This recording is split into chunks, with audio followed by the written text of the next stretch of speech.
Bonjour à tous, j'avais dit que les chevaux n'étaient pas imbattables, j'avais bien dit que Festin Bourbon avait été battu dans le passé et que forcément, comme tout grand crack, allait être battu dans le futur. Et bien Festin Bourbon n'a pas tenu un jour pour me donner raison. Bon, il a super bien couru, il n'était pas assez réveillé au dire d'Éric Raffin.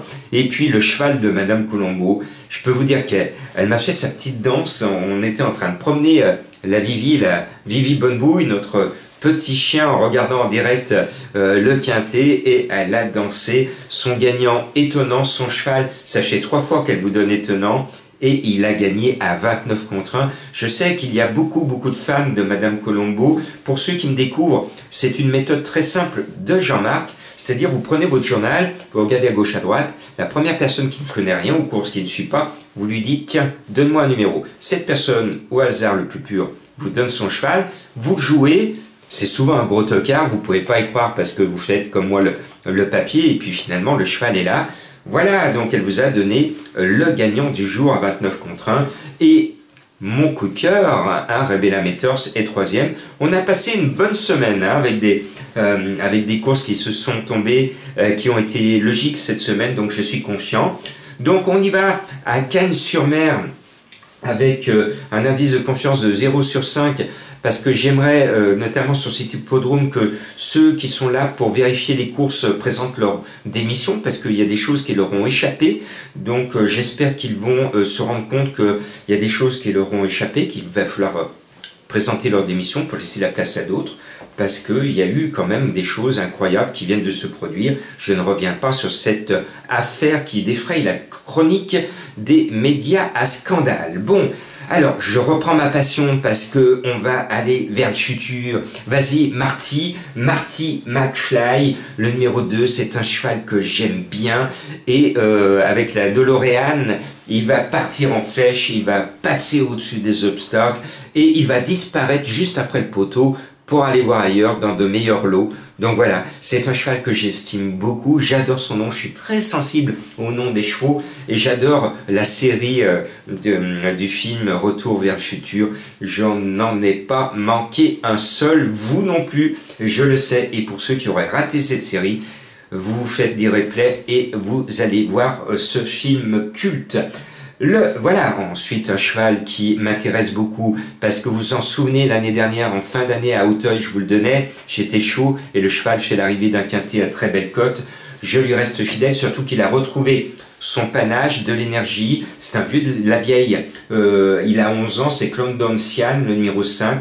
J'y crois fort, il est annoncé à 12 contre 1, et j'en profite pour vous dire que Madame Colombo ne vous donnera pas et plus ses chevaux sur les courses d'obstacles. Depuis la mort tragique en course de So French, elle se refuse de vous donner maintenant un cheval sur les obstacles. Et moi je voulais dire et rappeler, et je pousserai prochainement officiellement un coup de gueule, qu'il faut arrêter d'imposer aux chevaux de porter, comme aujourd'hui Grazzano, 72 kilos. Moi, ce que je demande aux dirigeants, je vais le demander encore plus fermement prochainement, c'est de descendre l'échelle des poids. Par exemple, on pourrait dire que Grazzano a 72 kilos, eh bien non, on dit honnêtement, pour soulager les chevaux, Grazzano, tu vas courir avec 70 kilos, et on tape sur l'épaule du propriétaire de l'entraîneur du 16 Here He Comes, qui a officiellement 64 kg et demi. On lui dit, on t'enlève à toi aussi 2 kilos, tu ne seras pas à 64,5, mais à 62,5. Cela ne mange pas de pain, c'est très facile à organiser.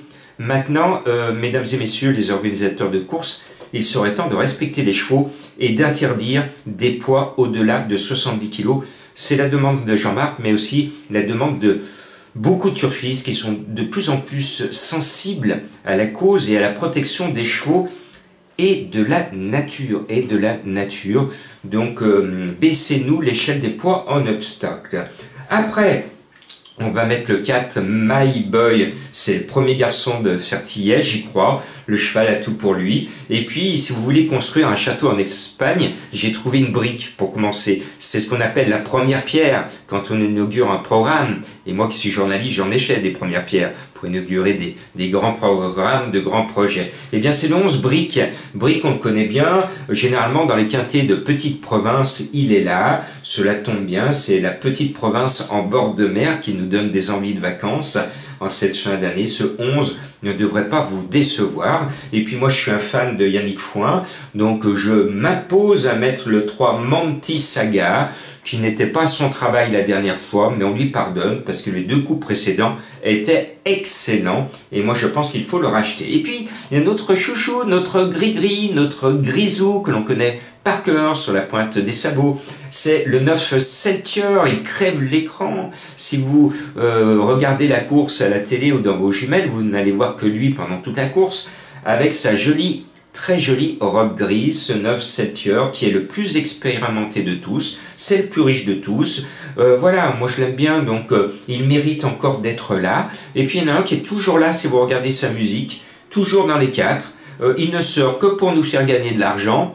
Que demande le peuple? Donc jouer le 8 du Grid du large, il a toujours le vent en poupe, ça tombe bien, on est à Cannes-sur-Mer. Allez, on largue les amarres et on part avec lui, ce numéro 8, j'y crois. Et puis, sur toutes ses valeurs et son expérience quintée, moi je dis que Monsieur le Handicapeur a fait un cadeau de Noël avant l'heure à l'entourage de 14 Cyrano de Pelle. Eh bien, merci Monsieur le Handicapeur, parce que ce numéro 14, franchement, son petit poids est un cadeau de Papa Noël.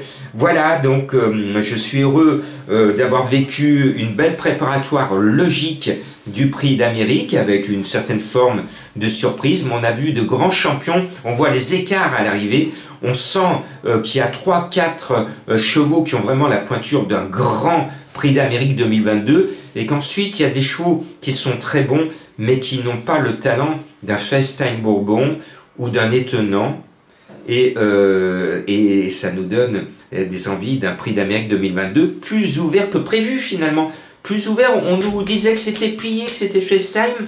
Eh bien, depuis ce dimanche, on se pose des questions. Et moi, je m'en pose une autour de FaceTime Bourbon. Vous la devinez? Oui. Est-ce que Eric Raffin va perdre le sulky de FaceTime? Parce que, rappelez-vous, notre ami Goop, que j'adore, parce qu'il avait perdu une course, eh bien, hop, on le licencie, tu ne mènes plus FaceTime Bourbon.